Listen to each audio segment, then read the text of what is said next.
Arrive dans les magasins. Voici à quoi ça ressemble. Un petit boîtier, vous le voyez, celui-ci est artisanal. C'est une révolution qui est en marche. Certains disent même que le bouleversement sera plus important que celui d'Internet. Christophe de Valambra avec Marie Cazot.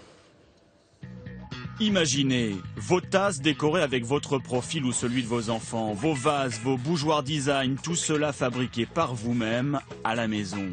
Imaginez d'ailleurs cette maison construite d'un clic de souris d'après vos propres plans informatiques. Imaginez encore un cœur de rechange fabriqué de toutes pièces par une machine. La réalité n'en est peut-être pas très loin. Et voici l'outil de cette réalité. Posée sur un coin de bureau, une imprimante 3 dimensions, elle peut fabriquer toute seule n'importe quel objet. Exercice pratique chez ce passionné d'informatique. C'est une lampe que j'ai achetée et malheureusement elle n'est pas très solide, donc elle s'est cassée. Et pour pouvoir la réparer, j'ai décidé de recréer directement une manivelle. En quelques clics, il dessine sa pièce ou récupère un fichier sur Internet. L'imprimante fait le reste. Une pointe ultra précise dépose de la matière, du plastique souvent, mais aussi du métal ou de la céramique. Couche après couche, l'objet prend forme, la pièce est imprimée, tout simplement. Cette utilisation se démocratise énormément par le fait que les machines sont de plus en plus robustes, les logiciels de plus en plus intégrés, et puis également le coût des machines baisse. Un modèle comme celui-ci est désormais accessible pour environ 1 500 €. Peu de particuliers sont équipés, en revanche, les entreprises ont senti la bonne affaire.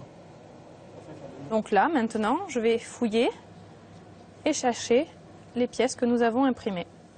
Dans cette société française, l'impression 3D se fait à base de poudre plastique sculptée au laser, couche par couche. Ici, on fabrique des objets personnalisés comme ces coques de téléphone décorées à sa guise par le client sur Internet. C'est probablement une des technologies qui permet le plus de choses, qui permet le plus de formes complexes, variées, des choses qui ne pourraient pas être fabriquées dans d'autres technologies. Cette nouvelle technologie annonce donc un profond changement. En France, par exemple, plus personne ne produisait ces coques de téléphone. Depuis longtemps, nous les importions en gros depuis l'Inde ou l'Asie du Sud-Est. L'impression 3D, oui, est un moyen de refabriquer des objets en France. Et les technologies d'impression 3D ont ça de particulier qu'on peut fabriquer des objets tous uniques. C'est-à-dire que ça ne coûte pas plus cher de fabriquer des objets différents que de fabriquer des objets vraiment tous identiques. Et donc plus besoin de faire fabriquer en masse à l'étranger, en Chine par exemple. Selon certains économistes, de nombreuses productions pourraient être relocalisées et c'est tout le système économique mondial qui serait bouleversé. Localement, nos habitudes aussi pourraient évoluer avec de nouveaux types d'emplois créés.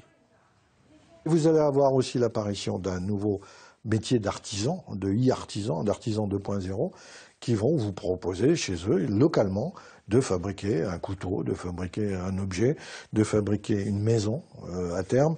Une maison entière imprimée à partir des plans, le concept est même déjà à l'essai. Une imprimante 3D géante ferait le travail. Et il y a encore beaucoup plus étonnant. Dans ce laboratoire, les chercheurs remplissent leurs cartouches avec des cellules biologiques, l'imprimante fait son œuvre et crée des tissus vivants. La fabrication de peau aurait déjà bien progressé. Alors pourquoi pas voir un jour un cœur ou un rein imprimé en 3 dimensions à l'encre biologique ?